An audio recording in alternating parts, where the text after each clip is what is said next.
அனைவருக்கும் வணக்கம். மனிதரை மிஞ்சும் ஆன்மீக சேனலில் இன்றைக்கி பார்க்கக்கூடிய பதிவு, நாளைய தினம் இந்த வருடத்தின் கடைசி நாளான 31/12/2023 ஞாயிற்றுக்கிழமை வருது.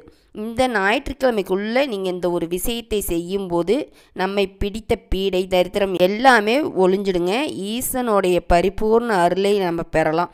அதை பற்றிய தகவலை இந்த பதிவில் தொடர்ந்து பார்க்கலாம். பொதுவாகவே ஒவ்வொருவரும் நினைப்பது இந்த வருடத்தில் நம்ம பட்ட துன்பம் எல்லாம் நீங்கணும், அடுத்து வரும் ஆண்டிலாவது நினைத்ததெல்லாம் நடந்து மகிழ்ச்சியாக வாழணும் அப்படின்னு நினைப்போம் இல்லைங்களா? இந்த ஒரு விஷயத்திற்காக தான் ஆங்கில வருட பிறப்பை பலரும் பல வகையில் கொண்டாடுவோம். ஒரு சிலர் கோயிலுக்கு போயிட்டு இறை வழிபாடு செய்வாங்க. சில பேர் வீட்டிலேயே வழிபாடுகள் செய்து இந்த வருடத்தின் நாளை தொடங்குவாங்க. இல்லைன்னா குடும்பத்தோட நண்பர்களுடன் சேர்ந்து இந்த நாளை மகிழ்ச்சியாக தொடங்குவாங்க. ஆனால் இதையெல்லாம் செய்வதற்கு முன்னாடி நம்முடைய வாழ்வையே மாற்றக்கூடியதாக இருக்கக்கூடிய இந்த ஒரு விஷயத்தை நம்ம அன்றைய தினம் செய்தோம் அப்படின்னா நமக்கு பிறக்க இருக்கக்கூடிய வருடம் நாம் நினைப்பதை நடத்தி கொடுக்கும். சரிங்களா? அது என்ன அப்படின்றத இப்போ நான் உங்களுக்கு சொல்கிறேன். திருநங்கைகளுக்கு நாம் கொடுக்கக்கூடிய தானம் தாங்க அது.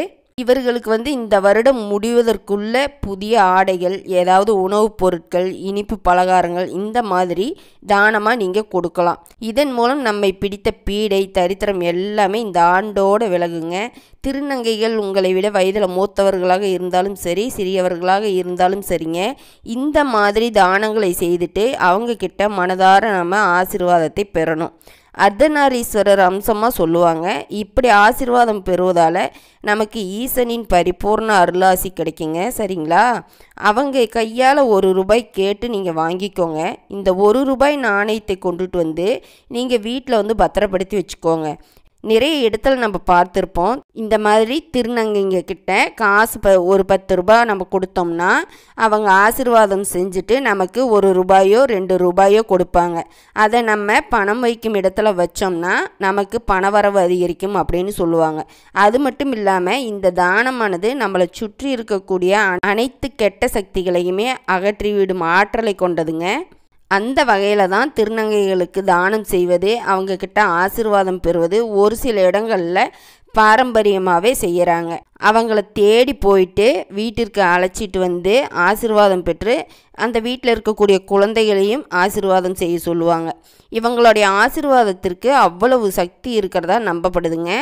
அதனால் வாய்ப்பு கிடைச்சிச்சின்னா இந்த வருடத்தின் கடைசி நாளில் நீங்கள் இந்த முறையில் திருநங்கைகளுக்கு தானத்தை வழங்கி அவங்களுடைய ஆசீர்வாதத்தை பெறலாம்.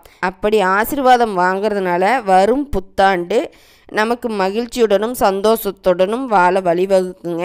உங்களுக்கு நம்பிக்கை இருந்துச்சு அப்படின்னா இதை நம்பிக்கையோடு பின்பற்றி பலனடைங்க.